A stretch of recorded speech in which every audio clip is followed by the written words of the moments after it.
So with that, I want to introduce our speakers in our lineup today.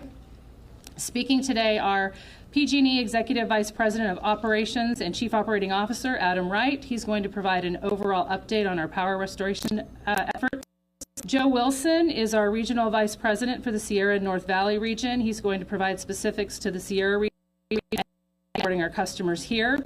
We also have with us our local customer experience senior manager for our Sacramento Sierra division, Allison Felice. She's going to share more on the outreach that we're doing for our customers in the affected communities. We also have members of our PG&E staff here who can also support us and take any questions as necessary. Pleased to have with us several public safety agency and nonprofit partners with us today, and I want to thank you all very much for joining us. This truly is a coordinated effort and local. So we have Patrick Bishop. He's the District 3 Deputy District Director for Maintenance and Traffic Operations with Caltrans. Corey Zander, Assistant Chief Fire and Rescue.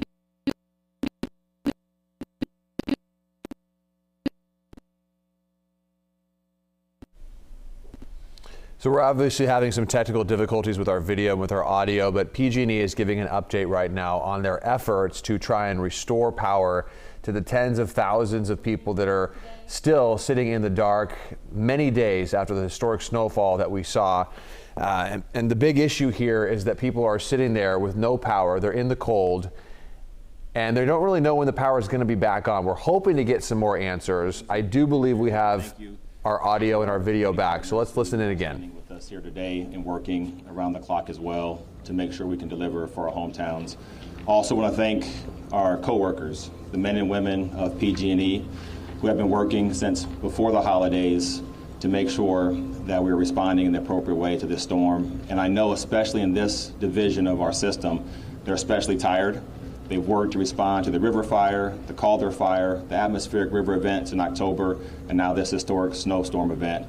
And so just encourage you to continue to work safely out in the field, continue to work with full integrity and the quality of your work, and we'll continue to support you in every way possible. And then clearly want to say thank you to our customers who are being patient and persevering through a very difficult time. I know that growing up with a single mom, we lost power from time to time. And I know how difficult it can be.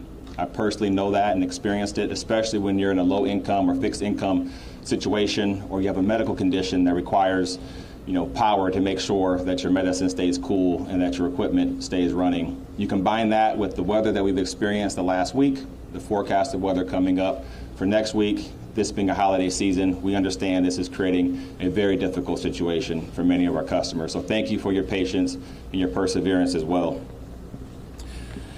And that's the reason why we're going to continue to work around the clock to make sure everyone gets their power restored. And I promise you that is what we've been doing. Since December 25th, we've restored power to 350,000 of our customers, 84% of which in less than 24 hours. We have 2,700 of our coworkers responding to this event locked in, and that includes 1,200 qualified electrical workers. We have reached out to 100 other utilities. I've made personal calls to utilities in Hawaii. We've had our colleagues reach out to utilities in Florida and everywhere in between to get as many resources here as fast as possible to help add to the forces that we have on the ground. I do want to thank the City of Roseville and SMUD for being here with us already, responding to this event. And then we have utility workers coming in from Eugene, Oregon, and Public Service New Mexico that will be here in short order. And we are relentlessly following up with each and every utility to get people here as soon as possible. We do expect a drove of more workers to arrive this weekend and into early next week. So as we prepared for this event, we took a look at some of our historical models and what type of crews we need to have on standby ready to respond to this event. And I can say that we had 25% more crews available than our models predicted. However, this storm, especially the snow that fell on Sunday and then again on Tuesday and Wednesday, has done remarkable damage to the tree canopies, to our poles, wires, and caused havoc on a lot of our interstates and highways that give us access to our facilities. And I was able to actually spend time out in the field yesterday with our crews. I was out with Dave Ebert and some of his team. I was in the Snowcat taking a look at some of our down power lines and some of the trees that have been impacted. And I can honestly say it's the worst that I've seen. And I'm from the Midwest, where ice storms, tornadoes, and derechos, which are actually inland hurricanes, are very commonplace. I haven't seen damage like this in my time in the utility profession, which is over 2 decades. And because I know that just beyond update on where the numbers sit today. If you look at the Northern Sierra communities, we have 36,000 customers out at the moment. That is down 3,000 from when I walked in this morning. So just in the 2 hours that we've been here, we've reduced that number by 3,000, and that's on top of the 35,000 in this area that have been restored since Monday. We have 13,600 out in Southern Sierra communities, and we have 1,800 out in Mendocino and the Humboldt communities. In terms of how we typically approach our restoration activities, in the immediate aftermath of a storm, we typically go after the facilities that provide critical services. So hospitals, public safety, critical supply lines. And then we pick up as many residential and commercial customers as we can along the way. And I can report this morning that our hospitals that have been impacted and critical supply lines all have power now. And so that's been taken care of. And now we're going to continue to work toward restoring our residential customers and commercial customers. The break in weather that we've seen here recently, which yesterday was the very first day that we had clear skies to be able to fly our lines, that is going to continue to help us assess our facilities. It's going to continue to help us identify the extent of the damage in the hard to reach areas. And as we continue to work with Cal OES and Caltrans and other partners to get access to our system, we'll get more and more intelligence about what's in front of us and how long some of the restoration work will take. And here's what we've seen so far from the visibility that we're able to gain yesterday. In our Humboldt and Mendocino counties, we expect to restore 30% of the remaining customers by Sunday and have essentially all customers back by January 5th. There are some small pockets that may experience extended outages, maybe up to 2 more weeks, because of the fallen trees and debris and the tangled lines that were faced, and the fact that we have to snowshoe in to many of these areas, literally snowshoe in because of the remoteness of some of our assets. But we'll be working with our local resources and our local partners to make sure that these customers are safe and that they're cared for. That is critically important to us. We care about your safety. I would encourage those who are going to be impacted for extended periods of time to take full advantage of the resources that are available, the community partners that we have at hand to support you. Make sure you get what you need, and we're here to respond and make sure you're cared for. In the southern Nevada mountain communities, in our Stockton and Yosemite divisions, we expect to restore 40% of the remaining customers by Sunday, and again have essentially all those customers back by January 5th. And then in northern Sierra Nevada mountains, this is our Sierra and North Valley divisions, we expect to restore 10% of the remaining customers by Sunday, 30% by January 5th, and then we'll continue to assess all the damage conditions and see what that looks like for the remainder of those customers. I will tell you that as resources come in, because these numbers do not include the influx of resources we expect over the weekend and next week, we're going to work very hard to pull all those estimated time restorations back forward and get everyone back in power as soon as possible. So again, very important that you seek assistance if you need it, and please know that we are working around the clock and will continue to work until everyone is restored. Now with that, I'll ask Joe Wilson, our Vice President of the Sierra North Valley region, to come up and talk more about what's happening specifically in our communities here. Thank you, Adam.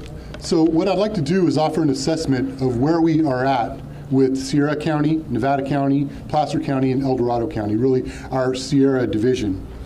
As Adam mentioned, the damage to our electric transmission and distribution system has been very, very significant. We expect to see over 5,000 separate locations with damage that our crews will have to safely work to restore. In some instances, in the very high country and inaccessible areas, it may take up to a few weeks, 2 weeks, to restore some customers. So right now we are in the restoration and assessment phase. And we're using every method available to be able to safely assess the damage. Adam mentioned we have people working, hiking through snowshoes, using snowshoes. We have 6 helicopters in the air today, snowcats, utility terrain vehicles, and any other piece of equipment that we can get our hands on to try and safely make these assessments. So we are making aerial patrols. Adam mentioned yesterday was the first blue sky day. Today is the second. Again, we have 6 helicopters that are currently doing flying assessments. And what we're doing is we're focusing on areas that have the best access and the areas where we can pick up the greatest amount of customers. And as we restore those areas, we will redeploy those crews to other areas that have damage and kind of work basically up into the high country. The next Yeah, we're clearly having some technical issues with the video here. That's Joe Wilson. He's with PG&E. He's talking about specifically the Sierra region and how they're trying to restore power to the area. He's talking about the 6 helicopters that are up there. You see one right here that we caught yesterday during the KCRA 3 News at noon. They're surveying the damage. I think we have the audio and the video back. Let's listen back in. Near Twin Bridges, Kybers, and Downeyville. Yesterday, we were able to restore power to the Forestville High School. Today, we expect to restore power to Colfax and Weimar High Schools. I want to give an example of how we are working with our local public safety partners and local agencies. In Nevada County, we worked to establish strike teams of PG&E line county road workers.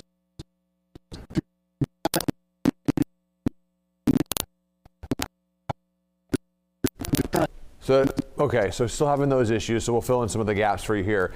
Earlier we heard their first priority is, of course, critical infrastructure, hospitals, schools, anything that is emergency responder oriented, and then they get onto the residential, which of course they're doing that in tandem, but they do have their priorities when it comes to critical infrastructure. So now they're kind of moving on. They've taken care of the critical infrastructure. They mentioned that earlier. This is Joe Wilson here, but earlier we heard from the COO, and he mentioned they've got critical infrastructure taken care of. Now, of course, their focus moves on to residential. There's a lot of areas and communities that are way out in the boonies, you might say, and they actually have to get out to some of these areas by snowshoe. And of course, that's pretty difficult when you talk about the snowfall, the record snowfall that we have had over this past week. So that's kind of what they're dealing with when it comes to restoring the tens of thousands of people in El Dorado, Nevada, and numerous other counties throughout the area that are stuck without power. We've been hearing from a lot of those customers. They're very frustrated. In some communities, not only are they lost power for many days, but they also don't have drinking water as well. So we're going to continue following this presser. Here we go. We've got it back. Let's listen. We're communicating closely with our customers across the outage area using every platform that we have available to us. And of course, customers can always find information online at pge.com, or they can call 1-800-743-5002. That's 1-800-743-5002.